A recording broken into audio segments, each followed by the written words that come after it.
उस्मान बे और उनके साथी दुश्मन के खिलाफ नई रणनीति बनाने में व्यस्त थे। वे अतीत में कई युद्ध लड़ चुके थे, लेकिन हर युद्ध एक नई परीक्षा लेकर आता था। बाला खातून की कैद की खबर उस्मान बे के लिए एक और चुनौती थी। दुश्मन ने बेहद चालाकी से उन्हें कैद कर लिया था, और इस कैद से मुक्त कराने के लिए रणनीति तैयार करना आवश्यक था। सोफिया ने बाला खातून पर जबरदस्त दबाव डालने की कोशिश की ताकि वह उस्मान बे के बारे में जानकारी दे सके, लेकिन बाला खातून ने धैर्य का परिचय दिया और अपनी जुबान बंद रखी। उसे पता था कि उस्मान बे किसी भी हाल में उसे बचाने के लिए आएंगे। इधर हलीमा की याददाश्त कुछ हद तक लौट आई थी, और वह सोफिया के सामने खड़ी थी। सोफिया ने हलीमा को अपने वश में रखने के लिए उसे और उलझाने की कोशिश की। हलीमा को विश्वास नहीं हो रहा था कि वह कहाँ खड़ी है और उसकी असली पहचान क्या है। उस्मान बे ने अपने करीबी साथियों से सलाह मशविरा किया और एक गुप्त योजना बनाई। उन्हें पता था कि सोफिया किसी भी हाल में बाला खातून को आसानी से नहीं छोड़ेगी। बाला खातून को मुक्त कराने के लिए उन्हें अत्यंत बुद्धिमानी और चतुराई से काम लेना था। दूसरी ओर दुश्मन भी पूरी तैयारी के साथ था और किसी भी कमजोरी को उस्मान बे के खिलाफ उपयोग करने के लिए तत्पर था। तब्रेजी दरवेशों ने उस्मान बे की मदद करने का निर्णय लिया। वे जानते थे कि उस्मान बे एक नेक उद्देश्य के लिए लड़ रहे हैं और उनका साथ देना आवश्यक है। एक रात गुप्त रूप से उस्मान बे अपने कुछ चुने हुए सैनिकों के साथ दुश्मन के इलाके की ओर रवाना हुए। यह मिशन बेहद खतरनाक था, क्योंकि दुश्मन बहुत सतर्क था। बाला खातून को कड़ी सुरक्षा में रखा गया था। किले के चारों ओर सैनिकों की भारी संख्या थी। बाला खातून के पास कोई और विकल्प नहीं था सिवाय इसके कि वह अपने साहस को बनाए रखे और मौके की प्रतीक्षा करे। सोफिया को पूरा विश्वास था कि उस्मान बे बाला खातून को छुड़ाने के लिए आएंगे, और वह उसी क्षण की प्रतीक्षा कर रही थी ताकि उन्हें अपने जाल में फंसा सके। इधर उस्मान बे और उनके सैनिक चुपचाप किले की दीवारों तक पहुंच गए। वे किले में घुसने के लिए रास्ता खोज रहे थे। बाला खातून को भी यह एहसास था कि उस्मान बे किसी भी क्षण पहुंच सकते हैं, इसलिए वह सतर्क रहीं और किसी भी अवसर पर अपना बचाव करने के लिए तैयार रहीं। रात के अंधेरे में उस्मान बे और उनके सैनिकों ने किले के एक कमजोर हिस्से से भीतर प्रवेश करने का निर्णय लिया। जैसे ही वे अंदर पहुंचे, दुश्मन को उनके कदमों की आहट महसूस हुई। एक जबरदस्त युद्ध छिड़ गया। उस्मान बे की तलवार चमक रही थी और हर वार दुश्मन के लिए मौत साबित हो रहा था। बाला खातून ने भी अपनी कैद को तोड़ने के लिए भीतर से योजना बना रखी थी। सोफिया के सैनिक एक एक कर गिरने लगे, लेकिन सोफिया ने हिम्मत नहीं हारी। वह चाहती थी कि उस्मान बे को जाल में फंसाए और उनका अंत कर दे, लेकिन उस्मान बे की बहादुरी और कौशल के सामने उसकी कोई चाल सफल नहीं हुई। बाला खातून ने मौका देखकर अपनी बेड़ियों को तोड़ने की कोशिश की, और वह आखिरकार सफल हो गई। उस्मान बे ने बाला खातून को मुक्त कराया और उन्हें किले से बाहर ले जाने के लिए रास्ता खोजने लगे। सोफिया ने अंतिम हमला करने की कोशिश की, लेकिन बाला खातून ने अपनी हिम्मत से उसका सामना किया और उसके वार को असफल कर दिया। दुश्मन का किला उस्मान बे के हमले से कांप उठा। बाला खातून की मुक्ति उस्मान बे के लिए एक बड़ी जीत थी। वे अपने करीबी साथियों के साथ सफलतापूर्वक दुश्मन के क्षेत्र से बाहर निकल आए। दूसरी ओर हलीमा की याददाश्त पूरी तरह वापस आ चुकी थी, और वह अब अपने अतीत को पूरी तरह पहचान चुकी थी। यह युद्ध सिर्फ एक जीत नहीं थी, बल्कि एक नए सफर की शुरुआत भी थी। उस्मान बे जानते थे कि दुश्मन हमेशा घात में रहेगा और उन्हें हर पल तैयार रहना होगा। बाला खातून की बहादुरी ने एक बार फिर साबित कर दिया कि वह सिर्फ एक सरदार की पत्नी ही नहीं, बल्कि एक योद्धा भी हैं। उस्मान बे और उनके साथियों ने इस जीत का जश्न मनाया और नई रणनीति पर विचार करने लगे, ताकि आने वाले युद्धों में भी विजयी हो सकें। यह युद्ध समाप्त हुआ, लेकिन असली लड़ाई अभी बाकी थी। उस्मान बे को मालूम था कि उनके दुश्मन उन्हें कमजोर करने की कोशिश करते रहेंगे, लेकिन वे कभी पीछे हटने वाले नहीं थे। बाला खातून, हलीमा और सभी साथियों ने उस्मान बे के साथ एक नए संकल्प के साथ आगे बढ़ने का निर्णय लिया। उस्मान बे की क़यादत में काई कबीला एक नए संकट का सामना कर रहा है।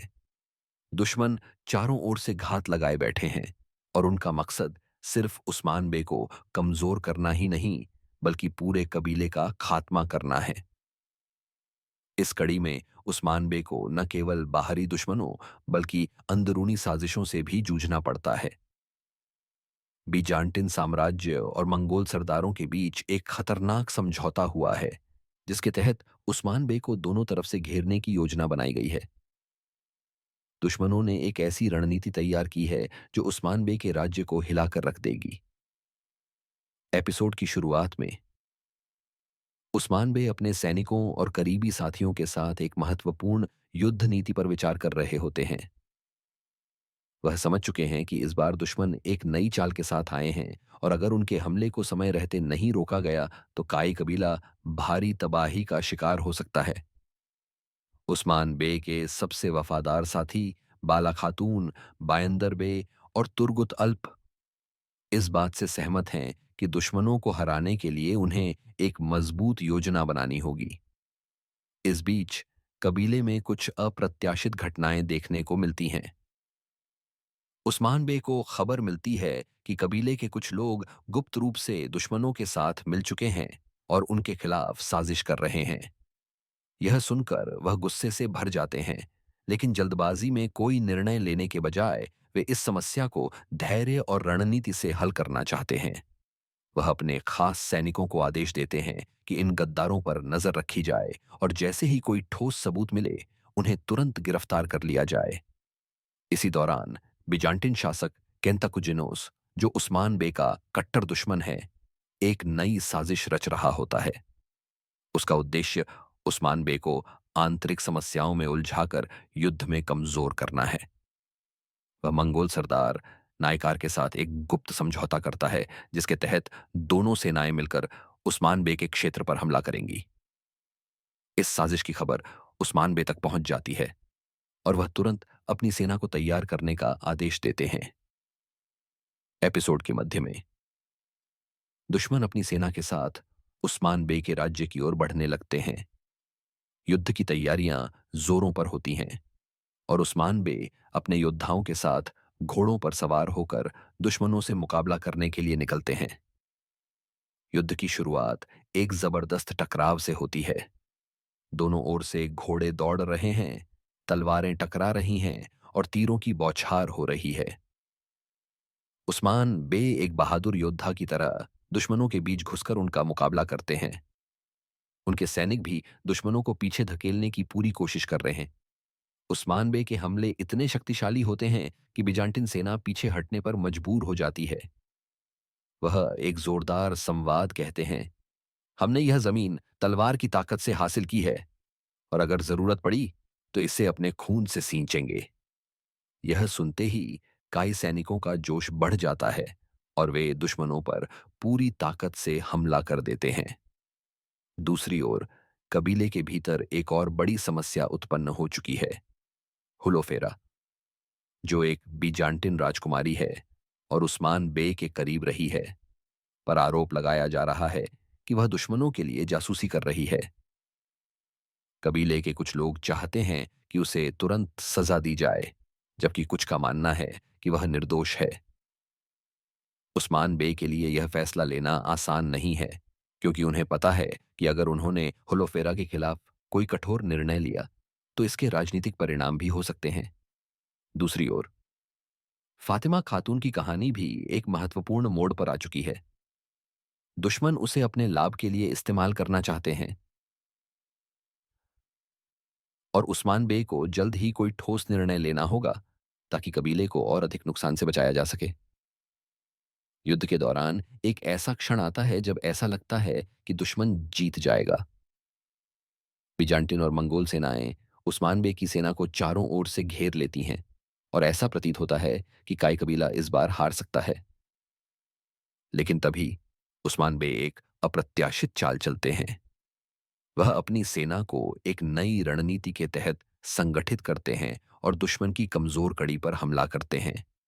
यह रणनीति इतनी प्रभावी साबित होती है कि दुश्मनों की पंक्तियों में अराजकता फैल जाती है और वे पीछे हटने को मजबूर हो जाते हैं। उस्मान बेखुद युद्ध के मैदान में दुश्मन के सबसे शक्तिशाली सरदार से आमने सामने भिड़ जाते हैं। एक भयंकर लड़ाई होती है जिसमें वह अपने दुश्मन को बुरी तरह घायल कर देते हैं और उसे बंदी बना लेते हैं।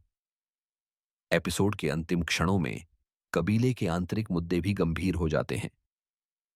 उस्मान बे की अनुपस्थिति में कबीले के कुछ सदस्यों के बीच मतभेद बढ़ जाते हैं और एक बार फिर यह खतरा उत्पन्न हो जाता है कि अगर उन्होंने जल्द कोई निर्णय नहीं लिया तो कबीला आंतरिक रूप से कमजोर हो सकता है। युद्ध से लौटते ही वह तुरंत कबीले के मामलों को संभालते हैं। वह घोषणा करते हैं कि जो भी कबीले के खिलाफ साजिश करेगा उसे कड़ी सजा दी जाएगी। उनके यह शब्द कबीले में मौजूद गद्दारों के लिए एक स्पष्ट संदेश होते हैं कि उस्मान बे हर हाल में अपनी भूमि और अपने लोगों की रक्षा करेंगे। एपिसोड के आखिरी दृश्य में एक नया सरप्राइज सामने आता है। एक नया दुश्मन उस्मान बे के खिलाफ साजिश रचने के लिए तैयार हो रहा है। यह दुश्मन कौन है, उसका असली मकसद क्या है और वह किस तरह से उस्मान बे को नुकसान पहुंचाने की योजना बना रहा है, यह सब दर्शकों को अगली कड़ी में देखने को मिलेगा। एपिसोड का अंत एक रोमांचक क्षण पर होता है जहां उस्मान बे आसमान की ओर देखते हैं और कहते हैं, यह भूमि केवल बहादुरों की है और जब तक मैं जीवित हूं कोई भी इसे हमसे छीन नहीं सकता।